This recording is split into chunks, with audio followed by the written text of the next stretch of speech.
Welcome back, my friends, and a happy Hobbit Day 2025. It is September 22nd, the birthday of Bilbo and Frodo Baggins, and as I usually annually do, I'm here to give you a brief update and insight into my wonderful world of the Shire, Hobbiton, Hobbiton, now Greater Shire Project, whatever you want to call it. Here we are with the beautiful distant horizons landscapes in the background, coming down the hill road from Bag End over to Bagshot Row and down towards the bridge in the village. I haven't been working in this world for quite a while now. I got really into it for a while, made a lot of wonderful progress and details, but I've been so busy and distracted with life again, and this project has come to a halt as per usual, but I'm back again to show you some of the finer details and updates of things that I have done and things I intend to do, and just sort of behind the scenes of what's going on in my head in regards to this project. But I think one thing I do want to show you is a proper tour of Bag End, because the interior is practically finished, and I've obviously gone through many versions of it, shown you guys many times. I want to just give you a little pleasant walkthrough of the home of Bilbo and Frodo to honor their birthday and show you really a big step in this project, which has been trying to figure out Hobbit architecture, interior and exterior. Here's a look at the new party tree I built, by the way, which is a little oak with a big, gnarled, twisted trunk that spirals off into many different fragments. I really just wanted to make a cool, mystical-looking oak tree that was a little bit smaller scale, and this is what I currently came up with, but I really love that design. But I've been trying to figure out how to detail and how to make Hobbit interiors with Conquest Reforged and all the blocks and changes it gives you. Unfortunately, the Bag End gardens I have not redone because it's something that I need to redo. These are still the old gardens, which need really just a big update in terms of the blocks and plants that I now have available. I really need to completely redo the garden and redesign it. But the windows and the gardens around the windows are actually pretty much how they're supposed to be, and the landscape around Bag End is being worked on to just have fields and trees and hedgerows and meadows. But really, once I get the Bag End gardens finished, then Bag End will be practically complete. But let's head inside to our wonderful working door and the iconic front hall of Bag End, sketched by Tolkien, of course, and this is about the best view you'll get of it in comparison to that classic drawing of his.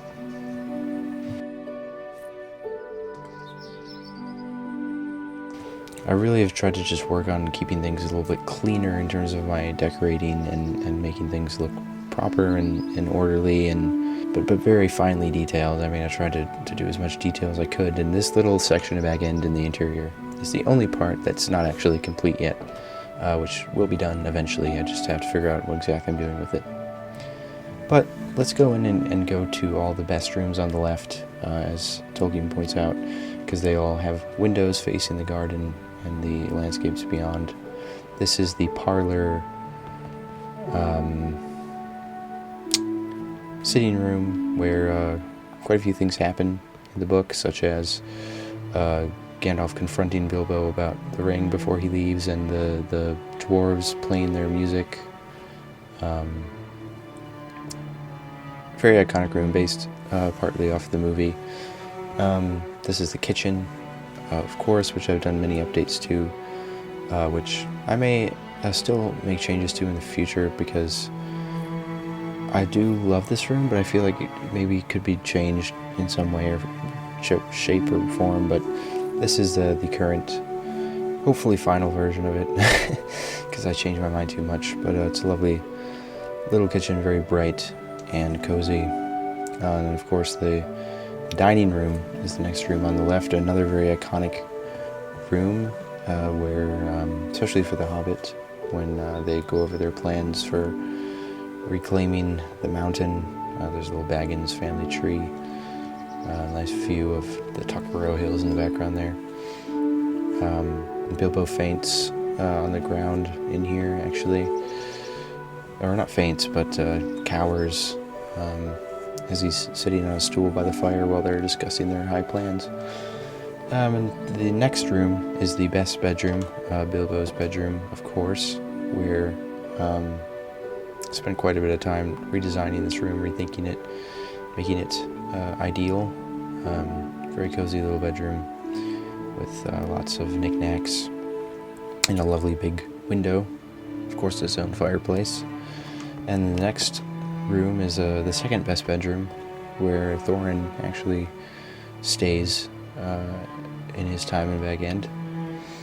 I was luckily able to expand the hill again and add an extra room here, because I always wanted to have the second best bedroom there, which I never had room for, but I was able to put that there, and then put the last room on the left as the study sitting room, where again, this is where Bilbo talks to Gandalf a lot in Lord of the Rings, and they look out west of the window here under the garden and see the nasturtiums and sunflowers and snapdragons.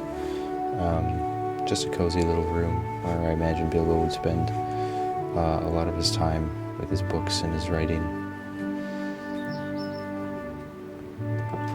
Here's the back door of Bag End, which is not really a canonical thing. It's just something that I kind of enjoy having, which is in Artecraft. It's in Karen Fonstad's layout of Bag End, and I don't know, I just like having it there. Just a second little back entrance where he might come in and out, gardening or strolling or secretly making his escapades. Here's a little drawing room full of books and other knickknacks, and another hidden bedroom here, one of the best bedrooms certainly in Bag End, because this one also has a window and it's nicely tucked away back here. Very finely detailed, very lovely room. I imagine maybe this is where Frodo would have lived while Bilbo was still in Bag End. And then further down here is a lavatory slash bathroom. So a little bath and wash bucket and a toilet behind the curtain here. Lovely stuff. And then there's a little hidden bedroom tucked away back here. I tried to make it a lot of bedrooms because Bilbo is, of course, fond of visitors and needed to have plenty of space for his large assortment of guests. Then we have a little clothes closet tucked in here, which is one of my favorite little rooms I was able to fit in here. Just really love the detail, and I just think it's really cozy and cool. Which of course, it's remarked that Bilbo has different closets and rooms dedicated to clothes and pantries. And across from the dining room is the main kitchen pantry, very large pantry slash kitchen with plenty of detail, an oven and stores of foods and drying racks and shelves and cupboards and cabinets. And then it's a little bit difficult to get down here sometimes, but this is the little store's cellar where he keeps some of the dried goods and spices and jams, jars, whatever. This little ice box, which I don't know if that's really realistic, but I have it there. There is a wine cellar here, or a wine closet, I don't know. This is more the cellar down here with the wine and the ale and butter churner there. Just a couple little cellars he has hidden back here, which is another thing detailed in the book. Here's a little closet. Across from that is another little cozy bedroom tucked away in here. And further on is another little bedroom slash sitting room, guest room for, again, the many guests at Bag End. Another little bedroom. These I don't love as much as the other rooms because they're Obviously there's no windows and they're kind of tucked in dark back here, but you know, it is what it is. It has to be two halves of the hill. Through here is Bilbo's main bathroom. He has two nice tubs and plenty of towels and cabinets in here. There's fire for heating water, and then the back here is a little closet, storage room, and lavatory. Pretty self-explanatory.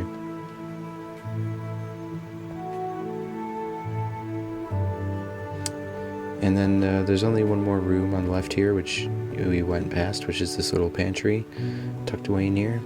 Again, very lovely stuff.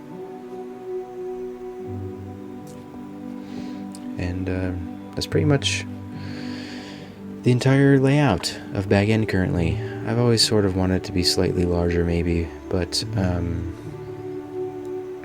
I don't know. I'm very limited on space, and I've packed in about everything I could think of in there, and I think it's really quite wonderfully detailed and thought out, and I've gone through so many revisions and updates and plans for it that it's at a really quite a lovely stage, and that's the home of Bilbo and Frodo, and there it is. So I'm pretty much out of time here because I really want to get this video out today. I don't have any more time to record, but I want to point out one thing real quick. Here is number 3 Bagshot Row, of course, the Gamgee's home, which is one of the homes I really want to complete in terms of the garden and the interior, because obviously Sam is such a huge part of Lord of the Rings, and I really want his home to be finished. And this is the old build in terms of the interior. Just what's left over from what I used to have in here, and I really need to rethink it out and redesign it, redecorate it. But one of the main challenges I've had in this world when I was working in it was Hobbit interiors, and how I sort of struggled to make them and figure out how I'm going to do all the details with Conquest Reforged. So doing Bag End was definitely something I needed to do, I think, to really flush out Hobbit interiors. I mean, obviously Bag End is quite extravagant and quite wealthy, so there's going to be greater amounts of things and detail in there. But I just needed to figure out how exactly I wanted to make Hobbit interiors, and now I can, now that I've sort of defined it, I can really start working on other ones, such as the Gamgees and the other Bagshot Row holes, and of course all the homes in Hobbiton and Bywater and so on and so forth. The old Grange has got a redone interior, exterior. I love the old Grange. I've completely nailed it now. Like I've been so dissatisfied with this build in the past, but I've really nailed the old Grange at this point. The mill and mill house need to be redone interiorly, but let me just show you one more example of a Hobbit hole interior that I've actually completed. This Hobbit hole I wanted to do for ages, and I finally have done the interior now that I'm able to. But as you can see with this, it's a little bit more of a simplistic, rustic design. Obviously very cozy and lovely and warm, comfortable, but just a little bit more simplified as opposed to Bag End. But this is a Hobbit hole right by the water in Hobbiton, with a master bedroom here and a little bedroom for the Hobbit children, and then quite a simple interior otherwise. Actually, there's a lavatory in there as well that I forgot to show you when I was recording this, but each house I try to include a lavatory. And then I also want to show you real quick the post office in Hobbiton, which is another interior I was able to complete, which has just a little room for writing letters or so on and so forth, and little storerooms behind where they're kept for the messengers to collect and move between the post offices and in the Shire. And it's just a little post office, and to the left is a little living quarters for the current people who reside in the post office, and take care of it and manage it. Simple living quarters, little bedroom, compact kitchen, and then a back door for them to get in and out privately, with a little garden back here, with a lovely view of the mill across the water, of course.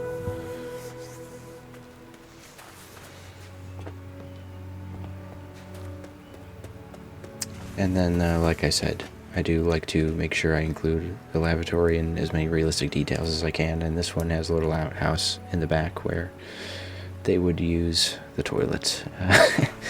Very important details. And then, while we're at it, I might as well show you the only other Hobbiton home that is detailed inside is this one, which is another one I wanted to do for ages and did get around to doing. Just has a nice, simple kitchen dining room here. A lot of these Hobbit homes are a little bit hard to navigate through because they have to be compact and things have to be pretty close and tight together, so you can get stuck pretty easily trying to maneuver around. But they're supposed to be a small people after all, so it kind of works. So lavatory in here. Very important that I show you these. Very, very important. A little bedroom, and then the master bedroom is in this corner. With a lovely big window, which you can't really see through at all because of the stained glass, but it looks cool from the outside at least. But yes, there's so many things I could talk about and show you,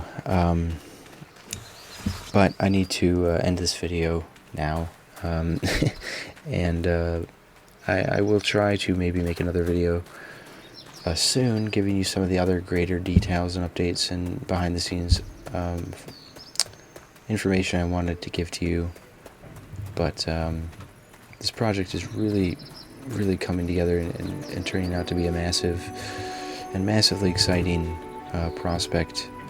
And one last thing I'll leave off on, which is something I wanted to talk about, which I don't have time to, is the all the land I've been creating. And as you can see with distant horizons, you can see all these hills and surrounding forests, and the land has been formed to a large part. The Great East Road I'm working on back here behind Hobbiton and Bywater. This is a little lane running south out of Hobbiton that's going to connect up to the Great East Road, which is this, where the cobblestone is that you see, which I haven't got it to this point, but if you go just over the edge over here, the Great East Road is in construction over here. And those are the Green Hill Country, the start of the Green Hill Country back there. And then, as I said, I'm going to give you a brief little glimpse. This is the journey map mod I have, where you can see mapped out Hobbiton and Bywater and Frogmorton, and all the way to the Brandywine. You have Woodhall and Stock and the Brandywine Bridge and Buckleberry Ferry and Buck Hill and Brandy Hall, and all these are waypoints which you can I got confused here, but haven't used this in a minute, but you can teleport to all these waypoints. Goes from all the way from Brandy Hall, which actually needs to be relocated, but I'll talk about that in the future, and then all the way to Mickle Delving on the White Downs in the west of the Shire. But I'll get into talking more about that and how I have been forming this land and planning it out, scaling it, etc. But I'll leave you there. Happy Hobbit Day. Hope you have a wonderful day. Hopefully you did something hobbity or had at least just a pleasant day with maybe some times of joyful moments and peace and good food, of course. So I'll see you next time. Thank you for watching.